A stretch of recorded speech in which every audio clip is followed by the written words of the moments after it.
ETF index mutual funds నేర్చుకుని stock మార్కెట్లో రాణించాలనుకుంటున్నారా? వెంటనే ఈ నెంబర్కి కాల్ చేయండి. రమగారు, డబ్బే ప్రధానం అన్నిటికీ కూడా. కానీ ఒక్కొక్కరికి చూస్తే వాళ్ళు ఏం కష్టపడకపోయినా కలిసి వచ్చిందంటారు చూసారా, మంచిగా ఉంటుంది. ఒక్కొక్కరు ఎంతో కష్టపడతారు, అయినా కూడా పాపం ఆ లక్ష్మీ కటాక్షం అనేది జరగట్లేదు, టైం బాగాలేదు, ఇట్లా రకరకాలుగా అనుకుంటూ ఉంటారు కదా.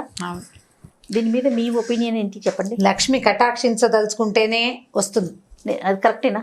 అదైతే నిజం. ఇప్పుడు జయ, మనకి సైన్స్ ఎంత డెవలప్ అయింది, సైన్స్ చాలా డెవలప్ అయింది. ఇదివరకు పిల్లలు కలగని వాళ్ళ పరిస్థితి, పిల్లలు లేకుండా ఉండి ఎవరినో దత్తత తెచ్చుకునే వాళ్ళు. ఇప్పుడు పిల్లల్ని కలిగించడానికి మనకి ఎన్నో మెథడ్స్ వచ్చినాయి. ఐవీఎఫ్ అంటారు, ఇంకోటి అంటారు, రకరకాల పేర్లతోటి. అంటే సృష్టికి ప్రతి సృష్టి కూడా చేయగలుగుతున్నాం. కానీ మన కాలం కలిసి వచ్చింది ఇవాళ అని చెప్పగలిగే సైన్స్ రాలేదు. ఎంత డెవలప్ అయినా, సైన్స్ ఎంత డెవలప్ అయినా, మనం గడియారాన్ని వెనక్కి తిప్పగలిగే రోజు వచ్చినా కూడా ఆ తిప్పగలిగిన కాలం మనదేనని మనకి ప్రూఫ్ కాలం ఇవ్వాల్సిందే కానీ మనుషుల వల్ల కాదు. అది దానంతరం అది ప్రూవ్ చేయాలి. చిన్నగా సబ్బులమ్మి వ్యాపారం చేసిన వాళ్ళు కోట్లకి పడగలెత్తిన వాళ్ళని చూస్తాం మనం. మామూలుగా చిన్న ఒకపడి వ్యాపారంతో తోటి తరాల వెంబడి కూర్చుని తినేంత సంపాదించిన మహానుభావులను ఎంతమందినో చూసాం. చిన్న వ్యాపారం నుంచి బాగా కోట్లకు పడగలెత్తిన వాళ్ళు కనిపిస్తారు. అలాగే కోట్ల ఆస్తులున్న వాళ్ళు పాపర్లు అయిపోయి, ఎందుకు పనికి రాకుండా దౌర్భాగ్యులైపోయి, కుటుంబాల్లో పిల్లలు పాడైపోయి క్రమంగా 1000 ఎకరాల నుంచి 100లోకి, తర్వాత 10లోకి, తర్వాత 0లోకి వచ్చిన వాళ్ళు కూడా కనపడతారు. ఇప్పుడు వీళ్ళు పెరగడానికి, వాళ్ళు తగ్గిపోవడానికి కారణం ఏమిటి? డబ్బే కదా, లక్ష్మీ కటాక్షం. ఆ లక్ష్మి ఎప్పుడు ఎవరిని ఏ రకంగా కటాక్షిస్తుందో, ఆ వచ్చిన కటాక్షాన్ని మనం తెలుసుకోగలుగుతామా లేదా అనేది కూడా చాలా డిపెండ్సే అది. అందుకని ఏం చేయాలి? సానుకూల దృక్పథంతో పోవాలి, పాజిటివ్గా వెళ్ళాలి. కోట్లు వచ్చేయాలని కోరుకోవద్దు. ఎంత ట్రై చేసినా నాకేమి రాదేమో అని దిగులు చెందద్దు. మన పని మనం చేసుకుంటూ పోవాలి. పోతే ఎప్పటికో ఒకప్పటికి మన కాలం కలిసి రావచ్చు. అయితే లక్ష్మీ కటాక్ష కథలు బోల్డ్ అని ఉన్నాయి, మంచి మంచి సినిమాలు కూడా ఉన్నాయి జయ లక్ష్మీ కటాక్షం మీద. మన కథా సరిత్సాగరంలోనే నాకు గుర్తుండి ఒక కథ, ఒక రాజుగారి కథ చెప్తారు, బాగుంటుంది. కథా సరిత్సాగరం అంటే గుణాఢ్యుడు అనే ఒక రచయిత, చాలా గొప్పవారు. ఆయన పైశాచి భాషలో రాశారట బృహత్ కథ. పైశాచి భాష అంటే మామూలు భాష కాదులేండి. సంస్కృతంలో ప్రాకృతం అని, పైశాచి అని ఉన్నాయి, రకరకాల భాషలు, పాతకాలం. మీకు అర్థమయ్యేది కాదు, నేను మీకు చెప్పగలిగేది కాదు. గుణాఢ్యుడి బృహత్ కథని సోమదేవ సూరి అని ఆయన సంస్కృతంలో కరించారు, దాన్ని సాంస్క్రిట్లోకి చేశారు. మనకి తెలుగులో వేదం వెంకటరాయ శాస్త్రి గారిని మహామహోపాధ్యాయ ఒక గురుగారు ఉన్నారు, వారు కథా సరిసాగరం పేరుతోటి దాన్ని అనువదించారు. ఇంకా చాలా అనువాదాలున్నాయి. నేను ఈ అనువాదాన్ని తరచుగా ఫాలో అవుతా. ఇదివరకు మనం చెప్పిన ఒక కథ మీద ఒక వ్యూవర్ కామెంట్ చేశారు, ఇవన్నీ పిచ్చి పిచ్చి కథలు, బృహత్ కథలో ఇవి లేవని. బృహత్ కథలో రకరకాల కథలు ఉన్నాయి. పవిత్రమైన, అత్యద్భుతంగా మనం భావించే కథలతో పాటు ఇదేమిటి ఇలా జరుగుతుందా అని ఊహించే విచిత్రమైన కథలు కూడా ఉంటాయి. బృహత్ కథలు, కాశీ మజిలీ కథలు మన కాలం నాటివి కాదు. ఇవాళ మనం ధర్మం, ఇదే ధర్మం అని భావించిన కథలు ఒకప్పుడు ధర్మంగా ఉండకపోయి ఉండొచ్చు. ఆ కాలం నాడు ఏమేమిటి, ఎలాంటివి ఉన్నాయో అవన్నీ ఈ కథల్లో కనపడతాయి. ఈ కథా సరిసాగరంలో ఎన్ని రకాల కథలో ఉన్నాయి. అందులో కొన్ని మనకి చాలా సానుకూలంగా, మనకి లైఫ్కి దగ్గరగా అనిపించే కొన్ని ఉంటాయి. ఇలా ఎక్కడైనా ఉంటుందా అని మనకి విచిత్రంగా అనిపించే అద్భుత కథలు కూడా ఉన్నాయి. అవి ఇవి కూడా మనం ఏది మనకి చాలా కరెక్ట్గా అనిపిస్తుందో అదే పాత పెద్దవాళ్ళు చెప్పారని మనకు విపరీతంగా అనిపించిన కథ నేను కల్పించానో, మధ్యలో ఎవరో కల్పించారనో మీరు భావించద్దు. కుదిరితే వేదం వెంకటరాయ శాస్త్రి గారు రాసి, నేను ఆవిడ కామెంట్కి నేను మొన్న సమాధానం కూడా పెట్టాను, అది నేను చాలా డిస్టర్బ్ అయ్యాను. నేను క్లియర్గా కథా సరిసాగరం బృహత్ కథ అని నేను చెప్పినప్పుడు నేను చూడకుండా చెప్పలేదు, ఆ పుస్తకమే స్వయంగా నా దగ్గర ఉంది. ఇప్పుడు మూమెంట్లో అసలు మీరు అన్నిటికీ అవ్వకూడదు. అంటే ఇప్పుడు ఇలాంటిది ఏంటంటే ఇది రచయితల్ని తప్పు పట్టినట్టు అయిపోతుంది కదా జయ. నన్ను కాదు, అన్ని కామెంట్స్ ని యాక్సెప్ట్ చేయాల్సిందే. ఇప్పుడు వాళ్ళకి ఒక ప్రశ్న ఉంది, ఇది బృహత్ కథలో అయ్యి ఉండదు అని. బృహత్ కథ చదవటం మన వల్ల అయ్యే వ్యవహారం కాదు. దాన్ని సంస్కృతీకరించిందో ఆంధ్రీకరించిందో మనం చదవగలుగుతాం, మనకు అవకాశం ఉంది. ఇది నేను సముఖంలోనే చెప్పదలుచుకున్నాను. ఆవిడకి ఆల్రెడీ కామెంట్ పెట్టాను, నేను సమాధానం చెప్పాను, ఆల్రెడీ ఆన్సర్ ఇచ్చాను. ఇది నేను ఇప్పుడు ఎందుకు చెప్తున్నానంటే, ఇవి పుస్తకాల్లో ఉన్న కథలే కానీ కల్పితాలు, సొంతంగా చెప్పే కథలు కావు. మనం చెప్పే ప్రతి కథ కూడా ప్రతి కథ ఏదో ఒక చోట గ్రంథస్థం చేయబడిందే. ఎవరైనా పెద్దవాళ్ళు రాసిందో, మన ముందు తరం వాళ్ళు రచయితలు రాసినవో, చాలా తరాల ముందు రాయబడి సంస్కృతంలో రాయబడి తర్వాత తెలుగులోకి వచ్చి ఆ తర్వాత మనకు అందుబాటులో వచ్చిన కథలోనే 99% అవే కథలు నేను చెప్తాను. మనకి ఇప్పుడు లైఫ్కి కొన్ని అప్లై అవుతాయి, కొన్ని అప్లై అవ్వవు. కొన్ని అద్భుతమైన కథలుగా విని వదిలేయాలి. అంతే. కథని కథగా తీసుకోవాలి. అందులో రకరకాలు, కాశీనగరంలో ఇలా ఉంటుందంటే కాశీనగరంలో రకరకాలు ఉంటాయి. పైగా ఇవాళ మనకు తెలిసిన పవిత్రమ ఫీలింగ్ ఉన్న కాశీ వేరు, మన తాతల నాటి కాశీ వేరు, మన ముత్తాతల నాటి కాశీ ఇంకో రకం. అవును. మన ముందు తరాల్లో కాపాలికులు వాళ్ళు మామూలుగా ప్రపంచంలో అందరితో పాటు తిరిగేవాళ్ళు. మనం ఇప్పుడు కాపాలికులు ఎవరైనా విచిత్ర వేషధారణ వాళ్ళు ఏదో ఫ్యాన్సీ డ్రెస్ వేసుకున్నట్టు అనిపిస్తుంది. అప్పట్లో సన్యాసులు వాళ్ళు ఊళ్ళల్లో మామూలుగా తిరుగుతూ ఉండేవాళ్ళు. మనకి ఇప్పుడు సన్యాసులు కనిపిస్తే భగవంతుడు శాంతం పాప మనం భిక్షగాళ్ళుగా భావిస్తాం వాళ్ళని. అవును, తెలియదు మనకి. మన ప్రపంచం మారిపోయింది కాబట్టి ఇదేదో కొత్త కథలు నేను చెప్పేశానని మాత్రం భావించద్దు. కథా సరిసాగరంలోదే ఈ కథ. తప్పకుండా ఈ క్లారిటీ ఇవ్వదలుచుకున్నాను నేను. ఖచ్చితంగా. అయితే ఈ కథా సరిసాగరంలో కొన్ని చాలా కథలు ఉన్నాయి. లక్ష్మీ కటాక్షపు కథలు కూడా కొన్ని కనపడతాయి. ఒక రాజుగారు ఉన్నారట. ఆ రాజుకి పేర్లు అవి చెప్పటం లేదు, బాగా గుర్తు కూడా లేదు నాకు. రాజుగారికి ఏంటంటే ఆయన్ని చాలా సంతోషపెట్టే మాటలు ఎవరైనా మాట్లాడితే 1,00,000 వరహాలు బహుమతిగా ఇచ్చేసేవాట ఆయన. చక్కటి మాట తీరున్న వాళ్ళకి. అయితే ఇలాంటి రాజుని సంతోష పెట్టడానికి ప్రజలు చాలా మంది ప్రయత్నం చేస్తున్నారు. మరి 1,00,000 వరహాలు కదా, సాధారణంగా ఇచ్చేవాడు కదా, అప్పుడప్పుడు ఇచ్చేవాడు. ఇచ్చాడంటే ఇచ్చేస్తాడనమాట, 1,00,000 కొట్టేసినట్టే వాళ్ళు. అయితే ఒకసారి ఒక అతను లబ్ధసత్తుడు అనే ఒక ఆయన ఏమనుకున్నాడంటే ఈ రాజుగారి ప్రాపకం సంపాదించాలని రోజు వచ్చి రాజస్థానం బయటే నుంచునేవాడు. ఆయన కొలువులోకి వస్తూ అతన్ని చూసేవాడు. అతను ఏం అడిగేవాడు కాదు, రాజు ఏం అడిగేవాడు కాదు. రాజుగారు లోపలికి వచ్చేసేవాడు.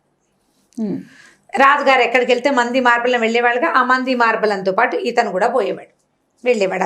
అతను కూడా వెళ్ళిపోయేవాడు. అయితే కొన్నాళ్ళకి రాజుగారు ఒకసారి వేటకెళ్ళారు. వేటకెళ్తే వేటకెళ్ళినప్పుడు ఏమవుతుందంటే ఈ సైనికులు వాళ్ళు వెళ్తారు, తలా ఒక ఆయుధం పట్టుకుని ఎవరి శక్తి అనుసారం వాళ్ళు వేటాడతారు. ఇతను ఈ లబ్ధసత్వుడు ఏం చేసేవాడు, ఒక పెద్ద లావుపాటి ఒక కర్ర, అతను ఆ ఆయుధాన్నే తిప్పగలడు, అంతకంటే పెద్దగా రావు. లాఠీ లాంటి ఒక కర్ర పుచ్చుకొని వెళ్ళి చేతికి అందిన జంతువుని వేటాడడానికి ప్రయత్నం చేశాడు. రాజుగారి దృష్టి అతని మీద పడింది. ఇప్పుడు మనం రోజు ఒక దారిలో వెళ్తుంటే రోజు ఒక మనిషి అక్కడ కనపడుతున్నాడు అనుకోండి, క్రమంగా మొదటి రోజును గుర్తించాం, ఎవ్రీడే చూస్తుంటే గుర్తుపడతాం కదా. ఖచ్చితంగా గుర్తుపట్టిన రాజుగారు ఇతన్ని ఏమీ అనేవాళ్ళు కాదు, అడిగేవాళ్ళు కాదు. ఇక్కడ వేటాడినప్పుడు ఇతను చిన్న కర్రతోటి ఫైటింగ్ చేశాడు, చాలా జంతువులను చంపాడు, కొన్ని వాటికి యథాశక్తి వేటాడడానికి ప్రయత్నం చేశాడు. రాజు దృష్టిలో పడ్డాడు. ఇంకా కొంతకాలం గడిచింది. ఒక చిన్న యుద్ధం ఏదో వచ్చింది పక్క శత్రురాజులతోటి. ఆ యుద్ధంలో కూడా ఇతను ఆ లాఠీ కర్రతోటే యుద్ధంలో రాజుగారితో పాటు అంగరక్షకులతో పాటు ఇతను కూడా వెళ్ళాడు. యథాశక్తి యుద్ధం చేశాడు, దొరికిన వాళ్ళని దొరికినట్టుగా ఆ కర్రతోటే చావబాదాడు. అప్పుడు కూడా గుర్తిచ్చారు రాజుగారు. సరే, ఆయన ఏమనుకున్నాడు, వీడు కొన్ని సంవత్సరాలుగా వాకిట్లో నుంచుంటున్నాడు, నేను ఎక్కడికి వెళ్తే అక్కడికి వచ్చి యథాశక్తి వాడి చాతురుంచుని సేవ చేస్తున్నాడు, వీడికి ఏమైనా ఇవ్వాలని నాకు ఎందుకు అనిపించట్లేదు అంటే లక్ష్మి వీడిని కటాక్షించాలనుకోవట్లేదు. లక్ష్మి ఎప్పుడు కటాక్షించదలుచుకుందో చూద్దాం అనుకున్నారు. ఇలా కొంతకాలం గడిచాక ఒకరోజు ఏమైంది, ఈయనకు ఉత్సాహం వచ్చింది ఏదో రాజుగారికి. అతన్ని పిలిచారు, నీకేమైనా పాటలు వచ్చా, పద్యాలు వచ్చా అని అడిగితే ఇతను నాకు పద్యం వచ్చండి, నేను సంస్కృతం చదువుకున్నాను చిన్నప్పుడు. అంటే ఓ పద్యం చెప్పంటే ఒక రాగయుక్తంగా ఒక మంచి శ్లోకం ఏదో చెప్పాడు. రాజుకు చాలా నచ్చింది, బ్రహ్మాండంగా ఉంది, బాగుందన్నాడు. కానీ ఏమి ఇవ్వాల.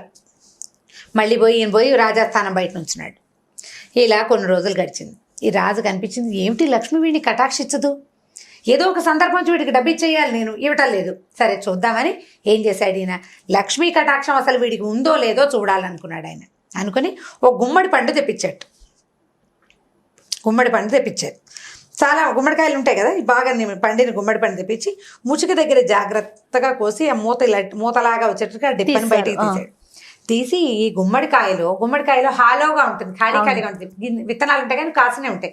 పండిన దాంట్లో ఏమవుతుందంటే కండగా ఉండదు, గ్యాప్ వచ్చి గింజలు ఇట్లా శుష్కించిపోయి దగ్గరకు వచ్చి ఖాళీ ఉంటుంది. ఈయన ఏం చేశాడు, కత్తి పెట్టి ఆ గింజల పాటలు లాగేసి బయటికి దాని నిండా మణులు మాణిక్యాలు పోసి ఈ ముచుకని దాని మీద మళ్ళీ స్థానం ప్రవేశయామి చేశాడు. కరెక్ట్గా కూర్చోబెట్టి ఏం చేశాడు, కాస్త గంధం తడిపి దీనిపైన ఇట్లా రాసేసాడు. గుమ్మడికాయ కానీ రంగులో గంధపు రంగు ఇంచుమించుగా కలిసిపోతుంది. అది ఫ్రెష్ గుమ్మడికాయ లాగానే కనపడుతుంది, కానీ అందులో ఏముందో తెలియదు.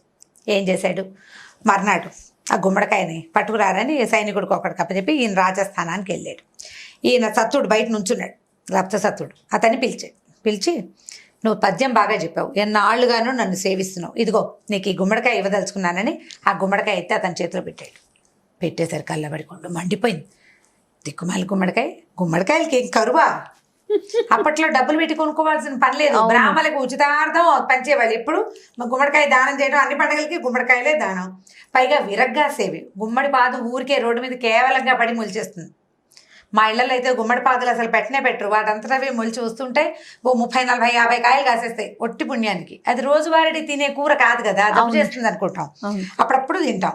ఏం ఖర్చు అయిపోతాయి, పైగా అందరూ తినరు, నడునొప్పి వస్తుందని. గుమ్మడికాయలు కేవలంగా ఎక్కడ పడితే అక్కడ దొరుకుతాయి. చీదరు వచ్చేసింది, వేద గుమ్మడికాయ, పాడు గుమ్మడికాయ, ఇది ఇచ్చాడేమిటి ఈయన? ఇన్నాళ్ళ నుంచి కనిపెట్టుకుంటే 1,00,000 వరహాలు కాకపోతే కనీసం 100 వరహాలు ఇవ్వలేకపోయాడా, ఈయనకి చేతులు రాలేదు, ఇదేమిట్రా అనుకున్నాడు. ఈ సభికులంతా రాజు ఇలా గుమ్మడికాయతో సరిపెట్టాడు ఏంటబ్బా అనుకున్నారు. మామూలుగా బాగా నచ్చితే 1,00,000 ఇచ్చేస్తాడు, 1,00,000 కాకపోతే 1000 కాకపోతే 100, అది కూడా కాకుండా ఏమిటి చిన్న గుమ్మడికాయతో సరిపెట్టాడు, ఒక వరహా కూడా చేయదే ఇది అనుకున్నారు. చేతిలో పెట్టాడు, సరే పుచ్చుకెళ్ళాడు బయటికి. ఈ కాయను ఎక్కడైనా పడేద్దాం అనిపించేస్తుంది అతనికి. ఎందుకు దిక్కుమాలి గుమ్మడికాయ వచ్చేస్తుంది, ఇరిటేషన్ వస్తుంది లోపల. వస్తుంటే ఏమైంది, ఎదురుకుంటా వెళ్ళేసరికల్లా ఒక బౌద్ధ భిక్షువు ఎదురొచ్చాడు. ఆ బౌద్ధ భిక్షువు ఎవరంటే రాజుని దర్శించడానికి వస్తుంటే ఆయన ఒట్టి చేతులతోటి వస్తున్నాడు. ఈ చేతిలో ఉన్న గుమ్మడికాయని చూసి, పోయి గుమ్మడికాయని ఇవ్వగలవా, నాకు కావాలంటే ఈ దుప్పటి నీకు ఇస్తానని చెప్పాడు. ఆయన భుజం మీద ఒక దుప్పటి ఉంది, పల్సటిదే కానీ దుప్పటి ఉంది. ఈయన ఏమనుకున్నాడు, ఈ బూడిద గుమ్మడికాయ పట్టి, ఈ గుమ్మడికాయ బూడిది కాదులే పాపం, తెల్ల గుమ్మడికాయ, ఏమన్నా పచ్చ గుమ్మడే, ఇది వండుకుని ఒక పూట కూర, దుప్పటి కొనాలంటే 3-4 పూటల కూరలు పెడితే కానీ దుప్పటి రాదని ఈ గుమ్మడి పండు ఎత్తి ఆయన చేతిలో పెట్టి ఈ దుప్పటి తీసుకున్నాడు. దుప్పటి పుచ్చుకుని వెళ్ళిపోయాడు. మన బౌద్ధ భిక్షువు ఈ పండు పుచ్చుకొని రాజస్థానం లోపలికి వెళ్ళాడు. ఈ పండు ఎక్కడిది నీకు అని అడిగాడు రాజుగారు. ఇప్పుడే సత్తుడు ఇచ్చాడు, లప్సత్తుడు ఇచ్చాడు అని చెప్పాడు. లప్సత్తుడు కదా అతని పేరు. చేసరికి అయ్యో వీడికి కటాక్షం కలగలేదు, లక్ష్మీ కటాక్షం, చేతిలో మణిమాణిక్యాలు పెట్టినా ఇచ్చేశాడే. సరే రాజుగారి చేతిలో పెట్టాడు ఈ బౌద్ధ భిక్షువు. ఈయన గుమ్మడి పండు తీసి పక్కన పెట్టుకున్నాడు. దీన్ని గుర్తుగా పెట్టండి రా అని చెప్పాడు. సరే మర్నాడు ఒకరోజు గడిపోయింది. నెక్స్ట్ డే మళ్ళీ రాజుగారు అదే గుమ్మడి పండుని పుచ్చుకొచ్చాడు. వాకిట్లో నుంచున్నాడు లబ్ధసత్వుడు. అతను చూడగానే ఏమోయ్ రా, నీకు గుమ్మడి పండు ఇవ్వాలనుకుంటున్నాను అని మళ్ళీ ఆ గుమ్మడి పండు ఎత్తి లోపల చేతులు పెట్టాడు. పుళ్ళు పండిపోతుంది దానికి, ఏం చేయాలో తెలియటం లేదు. సరే ఏం చేశాడు, అది పుచ్చుకొని బయటికి రాజు ఇచ్చాడు, తీసుకోవాలి. మరి ఇప్పుడు ఇచ్చినప్పుడు తప్పదు కదా, ఇచ్చినప్పుడు తప్పదు. ఏది బయటకు వస్తుండే సార్ కదా, ఏమనుకున్నాడు, నిన్నట్లాగానే దీన్ని ఎవరికైనా మారకం వేసేయాలనుకున్నాడు. ఒక రత్నశ్రేష్ఠి అని ఒక శ్రేష్ఠి ఎదురుపడ్డాడు. రాజుగారికి గుమ్మడికాయ కూర పులుసు అంటే ఇష్టం, ఆయన ఇష్టంగా తింటాడు. పచ్చగా నవనవలాడుతుంది, బాగుంది పండు, బ్రాహ్మడికి ఎక్కడో దానం దొరుకుంటుంది అని చెప్పి ఆయన ఏమన్నాడు, ఏమయ్యా ఇది నాకు ఇస్తావా అని అడిగాడు.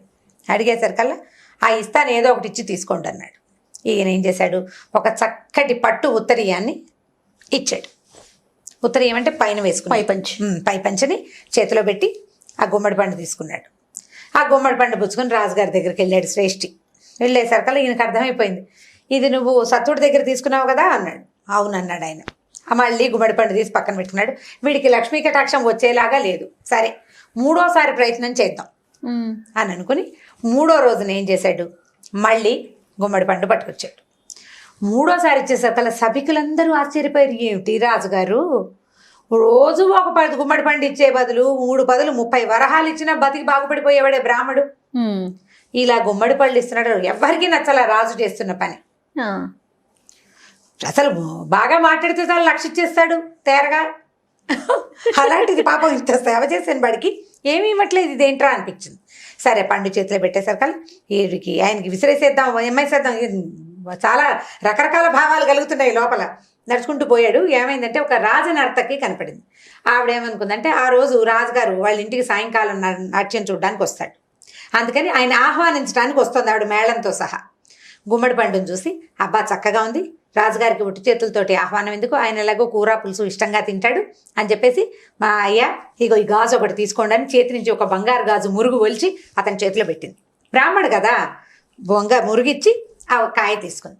ఆ కాయ పట్టుకుని రాజుగారి దగ్గరికి వచ్చింది. వచ్చేసరికల్లా ఆయనకు దూరం నుంచి అర్థమైపోయింది తనిచ్చిన పండే వెనక్కి వచ్చేస్తుందని. ఎంత ఇవ్వదలుచుకున్నా లక్ష్మి తన దగ్గర వల్లనంటోంది, ఉండనంటోంది. ఇన్ని మణిమాణిక్యాలు పోసిస్తే, మణిమాణిక్యాలు పోసి ఇచ్చినప్పుడు తీసుకుంటే ఎందుకు ఉంచుకోలేకపోతున్నాడు? కనీసం ఇంటికి వెళ్ళి తరిగి చూసుకుందామన్న ఇంగితం కూడా పట్టలేదే వీడు. కూర వండుకుందాం, మనమే వండుకుందాం, అమ్మేయటం ఎందుకు ఇచ్చేయటం ఎందుకు అనుకోవటం లేదే. ఒకటికి ఎన్నిసార్లు ఇస్తున్నారు కదా రాజుగారు, ఇందులో ఏదైనా మర్మం ఉందేమో అని ఆలోచన కూడా లేదని ఆ పండు రాజస్థానంలోనే వదిలిపెట్టి పోయాడు. 4వ రోజు పొద్దున రాజుగారు మళ్ళీ వచ్చాడు. వాళ్ళ ఈ లబ్ధసత్వుడు మంచి ఉత్సాహంగా ఉన్నాడు. ఎందుకంటే మన బౌద్ధ భిక్షు ఒక దుప్పటి ఇచ్చాడు కదా పల్చటిది, దాన్ని పంచలాగా కట్టుకున్నాడు. మా శ్రేష్ఠి గారేమో ఒక ఉత్తరీయం ఇచ్చాడు, దాన్ని చక్కగా పైన వేసుకున్నాడు. నర్తకి ఒక బంగారు మురిగిచ్చింది, దాన్ని చక్కగా మెరుగుపెట్టి చేతికి వేసుకున్నాడు. నగలతో చక్కగా దగదగలాడుతూ బాగా కళగా కనపడుతున్నాడు. ఏమోయ్ మంచి కళకళలాడతాం, గుమ్మడి పండు తీసుకుంది కానీ రా అన్నాడు. అనేసరికల్లా ఈసారి ఏమనుకున్నాడు, 3 వస్తువులు వచ్చినాయి, ఏదైనా పెద్ద మార్గం వచ్చినప్పుడే ఈ గుమ్మడి పండుని మార్చాలనుకున్నాడు. ఊరి పిచ్చోడు. అయ్యో. ఈ గుమ్మడి పండుని రాజుగారు అతని చేతిలో పెట్టేసరికల్లా మంచి మార్గం గురించి ఆలోచిస్తున్నాడు కదా, కొద్దిగా ఉత్సాహం వచ్చింది అతనికి. దుప్పటి ఖరీదు, కొనుక్కోలేడు, వస్తువు వచ్చింది. ఉత్తరీయం పట్టుది, అది ఇంకా ఖరీదు. బంగారు మురుగు వీటికంటే ఖరీదు. 4వసారి రాజు ఇచ్చిన ఈ దిక్కుమాల గుమ్మడికాయ అయినప్పటికీ కేవలమైన గుమ్మడికాయ అయినా పెద్ద మారకం వస్తుంది. ఈసారి ఏ వస్తువుకి దీన్ని మారుద్దామా అన్న ఉత్సాహంతో ఈ పట్టుకుంటున్న వస్తువుని చటుక్కున జారు విడిచాడు. జారు విడవంగానే తొడిమి కాస్త ఊడిపోయి మొత్తం మణిమాణిక్యాలన్నీ దొరిలేసినాయి కిందకి. అప్పటిదాకా ఈ రాజు ఏం రాజు అంతసేపు వాడు వద్దురా దేవుడా అని ఏడుస్తుంటే ఆ గుమ్మడికాయ వేస్తున్నాడు. సభికులందరూ చీదరించుకున్నారు రాజుని. ఇంకా 4వసారి విరక్తి పుట్టింది జనాలకి. ఈయన ఇవ్వకపోతే మనమైనా ఇద్దామనిపించింది. ఎప్పుడైతే ఇది పడి బయటకు వచ్చిందో హౌరా అని ఆశ్చర్యపోయారు. 4 రోజుల నుంచి వీడి చేతిలోకి వెళ్ళిన లక్ష్మి 3 రోజుల నుంచి తిరిగి వచ్చేస్తోంది వెనక్కి. నీకు పాత్రత లేదు, లక్ష్మిని అరిగించుకోగలిగే శక్తి లేదు, అందుకే వీడు వెలగాదని వచ్చేస్తోంది. 4వసారి అతను తీసుకోగలిగాడు. ఈ పడేసరికల్లా అతను ఉత్సాహం పట్టలేకపోయాడు. ఆ వస్తువులు అవన్నీ చూసేసరికి రాజు అన్నాడు, లక్ష్మి నీ నుంచి ఇన్ని సంవత్సరాలు దూరంగా ఉంది, నీ చేతిలోకి వచ్చినా నువ్వు దాన్ని చూసుకోలేకపోయావు. కటాక్షం అమ్మవారు ఎప్పుడు కటాక్షిస్తుందంటే ఆ టైం వచ్చినప్పుడే నీ చేతిలోకి వచ్చి కూడా పోతుంది. నీ ఎదురుగుండా ఉన్న బంగారు పాత్రను కూడా నువ్వు గ్రహించలేకపోతావు. నీ దగ్గరకు వచ్చిన అవకాశాలు కూడా నువ్వు కాలదనుకుంటావు. నీ అంతటి నువ్వే, దానికి ఎవరు కారణం కాదు. ఇప్పుడు నువ్వు రాజుని తిట్టలేవు, సభికులను తిట్టలేవు, ఎదురొచ్చిన నర్తకిని తిట్టలేవు, నీ దగ్గర లేదు. అది నిలబెట్టుకునే గుణం, అవకాశం నీ దగ్గర భగవంతుడు నీకు పెట్టలేదు, ప్లాన్లో లేదు. అది ఎప్పుడు ప్లాన్ కరెక్ట్గా వస్తుంది, నీకు పాత్రత లభించినప్పుడే ఈ లక్ష్మీ కటాక్షం వస్తుంది. రాజుగారు చాలా సంతోషం, ఆయన తీసుకెళ్ళు అని చెప్పి ఆ మణిమాణిక్యాలన్నీ ఏరుకుని ఈ లబ్ధసత్వుడు ఈ మొత్తం మణులన్నీ ఏరుకుని ఆ గుమ్మడికాయ పట్టుకుని ప్రభువుకి చాలా సంతోషంగా అప్పటిదాకా తిట్టుకున్నందుకు రాజుకి క్షమాపణలు చెప్పి ఆ వస్తువులు పుచ్చుకొని వెళ్ళిపోయి లక్ష్మి ఈ రకంగా కటాక్షిస్తుంది. అలాగని పని చేయటం మానేయకూడదు. ఇప్పుడు లబ్ధసత్వుడు చూడండి, మొదటి రోజున గుమ్మడికాయ తెచ్చి దిక్మాల రాజు నేను మానేలా మళ్ళీ వచ్చాడు. 2వ రోజు తీసుకున్నాడు, మళ్ళీ వచ్చాడు. 3వ రోజు మళ్ళీ వచ్చాడు. 4వ రోజు కూడా మళ్ళీ రావటం వల్లే అతన్ని కటాక్షించింది. కాబట్టి ఎప్పుడూ మన వంతు ప్రయత్నం మనం చేయాలి, చేస్తేనే మనకి సక్సెస్ మన దగ్గరకు వస్తుంది. లక్ష్మి అంటే డబ్బే కాదు, all the time success, development, flourishing మనం జీవితంలో ముందుకెళ్తాం. అవన్నీ కూడా మనం పాజిటివ్గా ముందుకు వెళ్తుంటేనే మన దగ్గరకు వస్తాయి. ఈ ఆస్పెక్ట్లో కథ చెప్పి ఇలా పిల్లల్ని ముందుకు తీసుకెళ్ళండి. సూపర్, చాలా బాగుంది రమ్మగారు. నాకైతే చాలా బాగా నచ్చింది.